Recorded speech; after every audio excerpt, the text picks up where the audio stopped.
What's good, guys? It's Rey-Jay back with another video. And in this one, I want to break down what's going on with the overall market, what you should be watching for as time progresses. We're also going to be watching some important levels on SPY, Tesla, Nvidia, the QQQ, and a couple of other tickers, and then break down some very, very new developments. But before I break anything down all this information, before I get into any more details, let me just mention a couple of things. I am personally not a financial planner, so take nothing I say as financial advice. And also, if you guys can, please check out the Moomoo link, which is down below and in the description. If you sign up for Moomoo, the link down below, and deposit $100 into the account, you are guaranteed up to 5 free stocks. Now, this offer ends in just about 7 days from now, so check it out before they run out. Anyways, let's break down what's going on with the market. So, looking at SPY, this thing has been dropping quite a bit. We're actually at 435.7 right now. And the market is starting to look weaker after hitting this key resistance. So in the morning, we had Jerome Powell giving a speech. This wasn't that significant. He just said a few remarks about, the overall conference, and he mentioned just a very, very minor things about the Fed, but it didn't really affect the market that much, at least initially. But then after Powell was done, and after we ended up seeing some more data coming out, we ended up seeing the market sink a bit. The 17-week bill auction ended up coming in a little bit lower than expected. And since we approached this, we just saw the market continue to downtrend. Now, as time goes on, we have another speech from Powell tomorrow at 2 o'clock p.m. We'll see if that causes anything else.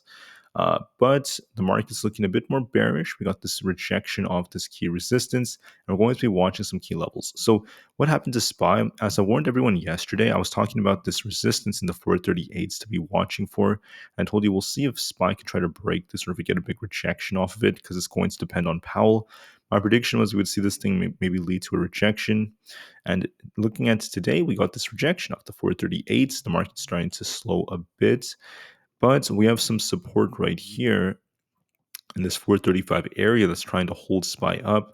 Despite that, it's still looking weaker, and there's still going to be a risk of downside. Now, from a technical standpoint, the bears are starting to step in. We need to see if they could try to break and hold this thing below 435. If that happens, I expect it to come all the way down to 433.5. But for now, we're watching that support. SPY is still looking weak nonetheless. So watch this 435 support. It looks like we're going to test this again. It's looking pretty weak so far. If we lose 435, I anticipate that this thing is going to continue sinking to 433.5. And if we lose 433 flat, we have a gap to fill all the way back down to 430, and SPY could fill that gap if we end up breaking support. For resistance, we're going to be watching 436. If we get above 436, we're going to be watching for 436.5. Then we have some higher levels up here back to like 437, 437.5, and beyond. But right now, we are looking like we're favoring the bears, looking at the bigger time frames. If you look at SPY in the 30 minutes time frame, we're looking weaker, looking at the MACD. And if we also look at the 4-hour time frame, we're looking a little bit weaker too. The 4-hour has flipped bearish, and the 4-hour is telling us that this thing might be hitting 433 very soon. This is looking bearish.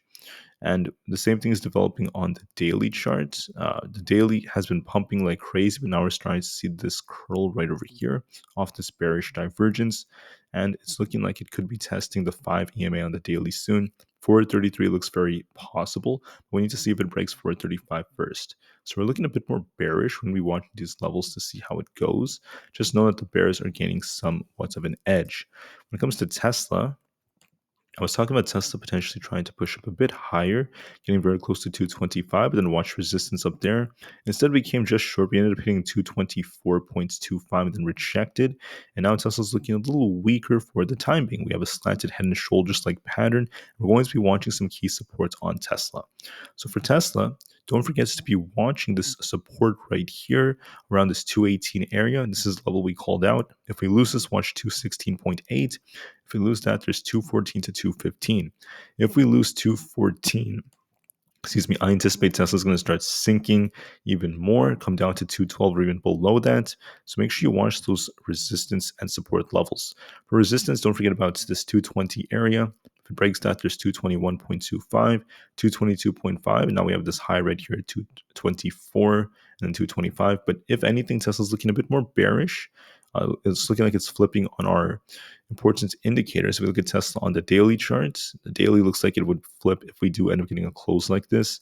And on top of this, when you look at the 4-hour time frame, The 4-hour on Tesla is turning more bearish and looks like it's trying to get back down to this 217 area.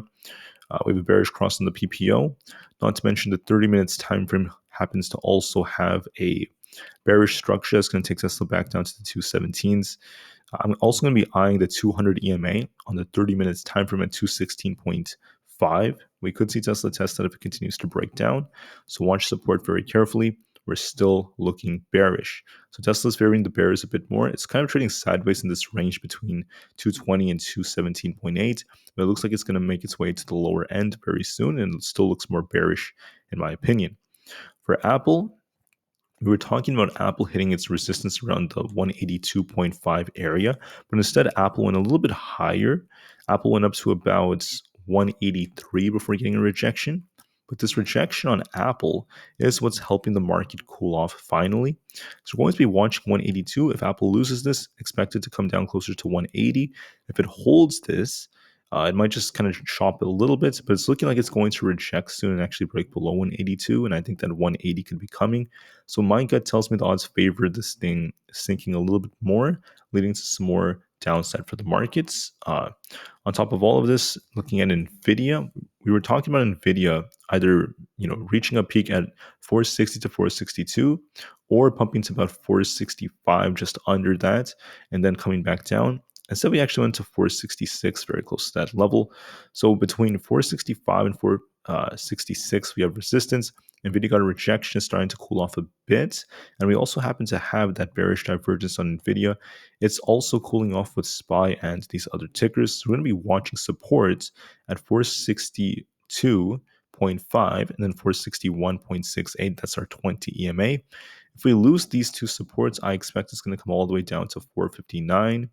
If we lose that, it's going to start sinking into the mid 450s. We're going to be watching like 455 and levels like that all over again. So we're going to be watching these supports very carefully to see if Nvidia holds. If Nvidia loses 455, it could turn even more bearish, but just to be safe, we're going to be watching these levels. Finally, last but not least, for the QQQ, and this is not looking like as weak as SPY, but it's starting to downtrend. We're going to be watching two supports right here. We're going to be watching the support right here at 371. If we lose that, watch 370.5 around that area. If we lose that, expect it to come all the way down towards 369 all over again. From a technical standpoint, it is looking more bearish. If you look at the QQQ, we're starting to see the bears stepping in on the 30 minutes time frames looking weaker. It came down, it saw some buyers trying to defend 370.7, but still it's looking weak as it's barely testing the 50 EMA. And the 4-hour time frame shows that 169 should be coming soon. 369, excuse me, guys. And if anything, it's looking more bearish. So the bears have an edge right now. They're pushing the market lower. We're seeing SPY tanking. So please watch your supports very carefully and just know that we were due for this drop, which is finally coming. And now we're going to be watching to see what happens as time goes on. All right, guys, so that's it for now. Thank you all so much for listening. Please remain calm, cool, and collected. And I will most definitely see you guys in the next one. Thanks again, and peace out.